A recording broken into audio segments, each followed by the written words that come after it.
Taigi vieną dieną ėjau su mergina ir ji man sako, nesijaudink, tai buvo Just Dread Tip. Just the tip. Kai apsisukau, o aš sakau, ką, ji sako, ne, tai buvo Just Dread Tip.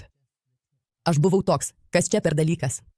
Ji tiesioginė prasme parodė man šią programėlę. Tai buvo pats paprasčiausias būdas palikti arbatpinigių, kokį esu kada nors naudojęs. Nuėjau į svetainę, pasižiūrėjau ir buvau visiškai sužavėtas.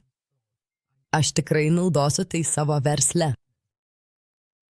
Just Dread Tip tai tiesiog paprasčiausias būdas surinkti arbatpinigius, gauti geresnių atsiliepimų ir iš tikrųjų suprasti, kurie mano darbuotojai geri, o kurie blogi. Tai paprasta arbatpinigių programa paremta QR kodu, kurią tereikia parodyti ir pamiršti. Galite prisijungti, pamatyti, kurie jūsų darbuotojai dirba geriausiai, kas stengiasi, o kas ne, ir tiesiog nustatyti bei pamiršti.